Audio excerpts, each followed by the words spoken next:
اور اللہ تعالیٰ تو رحمت کے وعدے فرماتے ہیں. حدیث پاک میں آتا ہے کہ جب شیطان نے بہکانے کے لیے قسمیں کھائیں اور کہا کہ اے اللہ میں تیرے بندوں کو بہکاؤں گا دائیں سے بائیں سے آگے سے پیچھے سے ولا تجد اکثرهم شاکرین، اللہ یہ اکثر تیرے ناشکرے ہوں گے، تو اس وقت فرشتوں کو بڑی حیرت ہوئی. کہنے لگے اے اللہ اولاد آدم کے لیے تو مشکل بن گئی. پوچھا کیسے؟ اے اللہ یہ شیطان دائیں بائیں آگے پیچھے سے بہکائے گا اور بندوں کے لیے تو کوئی راستہ ہی نہیں بچا. اللہ تعالیٰ نے فرمایا کہ میرے فرشتوں یہ دو سمتوں کو بھول گیا، ایک نیچے کی سمت ایک اوپر کی سمت. میرا گناہگار بندہ جب اپنے گناہوں پہ پریشان ہو کر میرے در پہ آئے گا اور میرے در پر آ کر ہاتھ پھیلا دے گا، چونکہ ہاتھ اوپر کی سمت کو اٹھیں گے، ابھی اس کے ہاتھ نیچے نہیں جائیں گے، میں اس کے گناہوں کو معاف فرما دوں گا. اور جب میرا بندہ اپنے گناہوں سے پریشان ہو کر اپنے سر کو سجدے میں ڈال دے گا، کیونکہ نیچے کی سمت سے شیطان اثر انداز نہیں ہو سکتا، میرا بندہ ابھی سر نہیں اٹھائے گا، میں اپنے بندے کے گناہوں کو معاف فرما دوں گا. تو شیطان نے ایک قسم کھائی تھی، فَبِعِزَّتِكَ، اللہ تیری عزت کی قسم میں تیرے بندوں کو بہکاؤں گا. اللہ تعالیٰ نے اس کے جواب میں فرمایا شیطان مردود تو قسمیں کھاتا ہے میرے بندوں کو بہکانے کے لیے، ورغلانے کے لیے. ذرا میری بات بھی سن لے کہ میرے بندے بتقاضائے بشریت گناہ کرتے رہیں گے اگر اپنی موت سے پہلے سچی معافی مانگیں گے. فَبِعِزَّتِي وَجَلَالِي، مجھے اپنی عزت کی قسم، مجھے اپنے جلال کی قسم، میں ان کی توبہ کو قبول کر لوں گا. تو شیطان نے بہکانے کے لیے ایک قسم کھائی تھی، رحمان نے معافی دینے کے لیے دو قسمیں کھائی ہوئی ہیں. سبحان اللہ.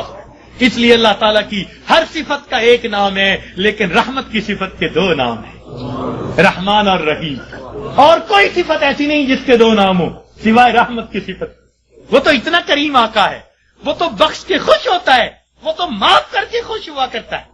میں ایک مرتبہ بچیوں کو پردے میں درس دے رہا تھا، ایک جامعہ کی دور حدیث کی بچیاں تھیں، تو ان سے میں نے سوال پوچھا کہ بتاؤ دنیا میں سب سے آسان کام کیا ہے؟ ایک بچی نے جواب دیا کہ اپنی ماں کو منانا. میں نے پوچھا وہ کیسے؟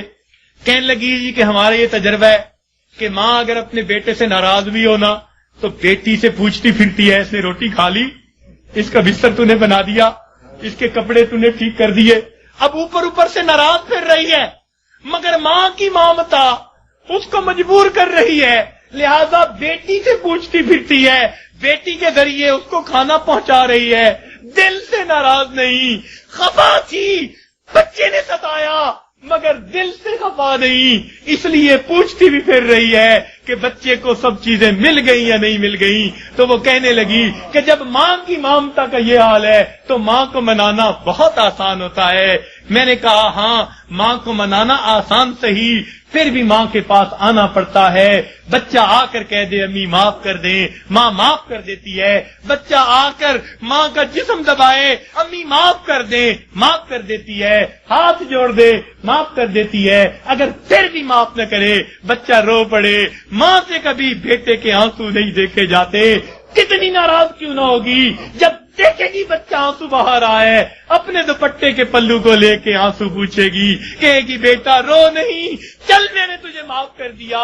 تو ماں کو منانا دنیا میں اتنا آسان ہے. بچیاں کہنے لگیں، میں نے انہیں اس وقت بتایا کہ دیکھو ایک اور ذات ہے جس کو منانا ماں کے منانے سے بھی 70 گنا زیادہ آسان ہے، اور وہ پروردگار عالم کی ذات ہے. ماں کو تو پھر بھی زبان سے کہنا پڑے گا، پاؤں پکڑنے پڑیں گے، ہاتھ جوڑنے پڑیں گے، آنسو بہانے پڑیں گے.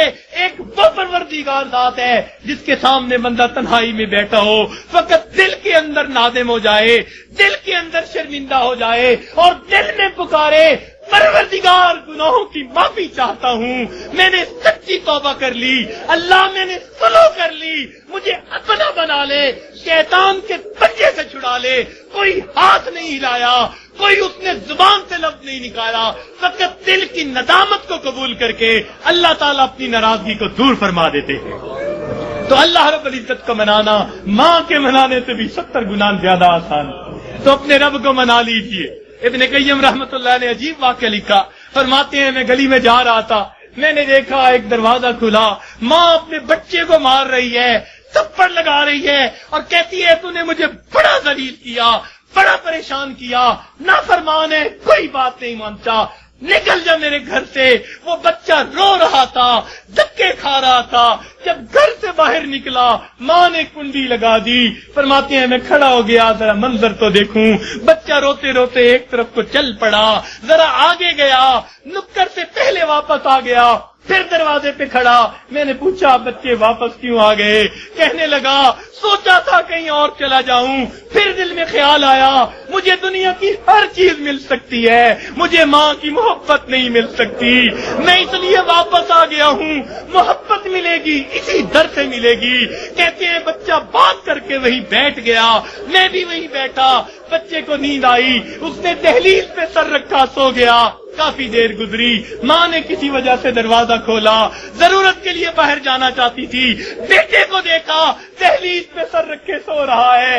اٹھایا، کیوں دہلیز پہ سر رکھے سو رہے ہو؟ امی مجھے دنیا میں کوئی دوسری ماں نہیں مل سکتی، میں اس دہلیز کو چھوڑ کے کیسے جاؤں؟ فرمایا بچے کے الفاظ سے ماں کی آنکھوں سے آنسو آ گئے، بچے کو سینے سے لگا لیا۔ میرے بیٹے جب تیرا یقین ہے اس گھر کے سوا تیرا گھر کوئی نہیں، میرے در کھلے ہیں، آ جا، میں نے تیری غلطیوں کو معاف کر دیا۔ فرماتے ہیں جب گنہگار بندہ اپنے رب کے دروازے پہ اس طرح آتا ہے اور کہتے ہیں رب کریم میری خطاؤں کو معاف کر دے، میرے گناہوں کو معاف کر دے، اے بے قصوں کے دستگیر، اے دکھی دلوں کو سکون دینے والے، اے غمزدہ دلوں کو تسلی دینے والی ذات، اے پریشان دلوں کو سکون بخشنے والی ذات، اے بے سہارا لوگوں کا سہارا بننے والی ذات، اے گناہوں کے پردوں میں گناہوں کو اپنی رحمت کے پردوں میں چھپا لینے والی ذات، تو میرے لیے رحمت فرما دے، مجھے در در کے دھکے کھانے سے بچا لے، اللہ اپنی ناراضگی سے بچا لے، میں سلو کرنے کے لیے حاضر ہو گیا ہوں۔ پروردگار آئندہ نیکوکاری کی زندگی عطا فرما۔ تو جب بندہ اس طرح پیش کر دیتا ہے اللہ رب العزت اس بندے کی توبہ کو قبول کر لیتے ہیں۔ اللہ تعالی ہمیں سچی توبہ کرنے کی اور توبہ کر کے یہاں سے اٹھنے کی توفیق عطا فرما دے۔ وآخر دعوانا ان الحمد